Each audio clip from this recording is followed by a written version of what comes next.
Everyone is leaving Uganda because of this. Before I get into this story, I just want to put a disclaimer that I love Uganda. It's no secret that it became my second home. I have a massive community of friends there that are now family. And I encourage everyone from around the world to go visit Uganda. It's such a beautiful country.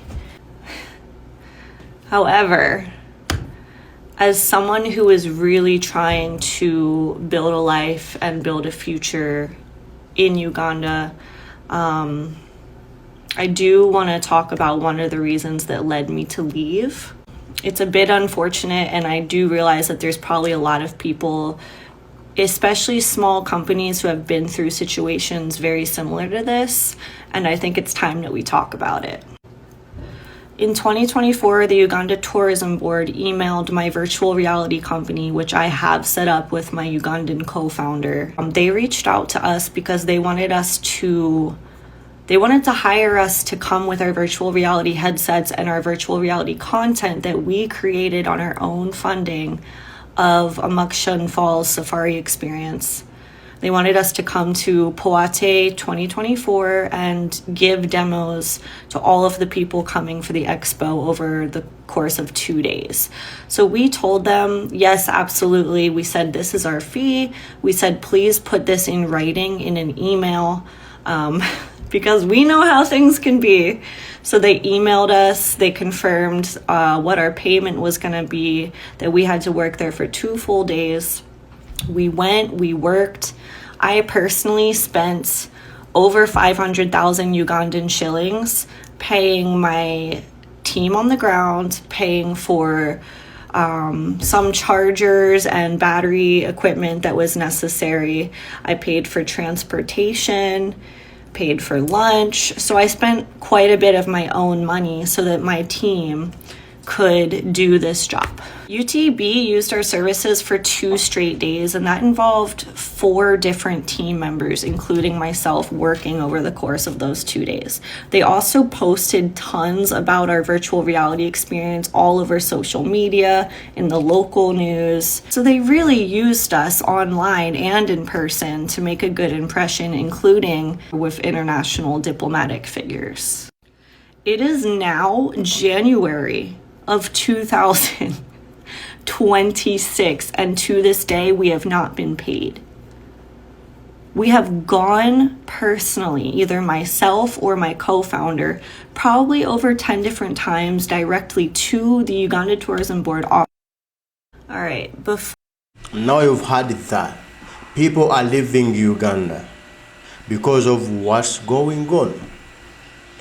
Because of the way Genome 7 and the group of people he's ruling with, they are taking our country to be.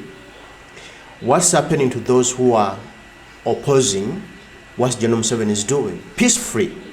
Now, everyone has seen this video.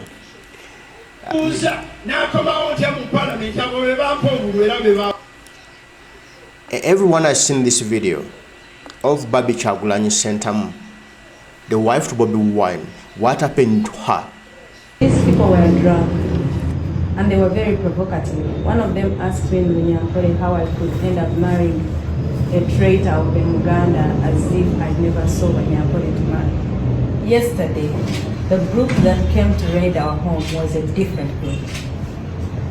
They were so many, heavily armed, drunk, and they looked the same and spoke one language. They broke into the gate, the lower gate. Our askari was in a different corner, so he saw them and he called me.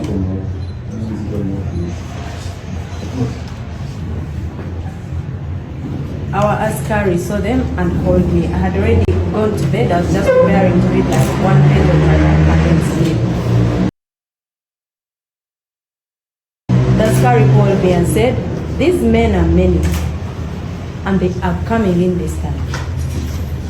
So in the moment I got out of the bed, switched off the bed light, then tried to walk out of the bedroom and lock it, looking for a place to hide. But then I realized that was the wise thing to do. I opened the bedroom again, went in, opened the balcony room to make a video of at least some evidence of these people were coming in. I just shot a small snippet thing because already they had ladders and they were climbing to our veranda. So when I shot that, I locked the veranda door again, went in, sent the video to our askari, saw them and called me. I had already gone to bed. I was just preparing to read like one page of my book and then sleep. The askari called me and said, these men are many and they are coming in this time. So in the moment I got out of the bed, switched off the bed light, then tried to walk out of the bedroom and lock it, looking for a place to hide. But then I realized that was the wise thing to do. I opened the bedroom again, went in, opened the balcony room to make a video of at least some evidence of these people were coming in. I just shot a small snippet thing because already they had ladders and they were climbing to our veranda. So when I shot that, I locked the veranda door again, went in, sent the video to our son Solomon, and I asked him to let people know that we were under attack. Then I called our other son, who is also my brother-in-law, Dax, and I told him, it's finished, these people are coming in definitely. So I walked out of the room, locked the door, and then went down the stairs.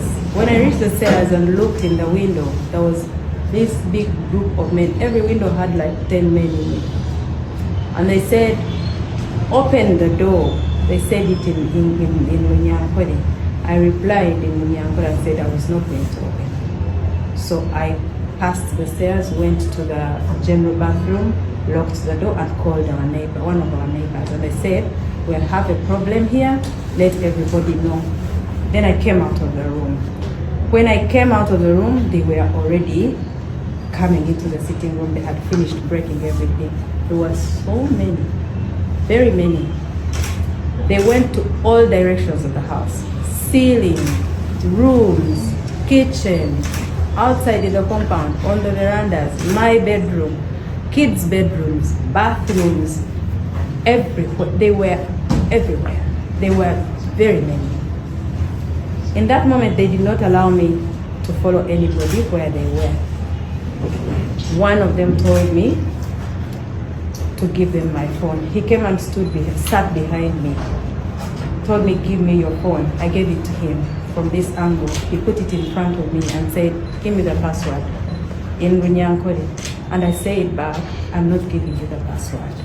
He said, you're going to give me the password. And I said, I'm not going to give you the password. He left, went outside on the veranda, came with other 4 men. So when he came back, he went in the same position where he was. He lifted me by the trousers.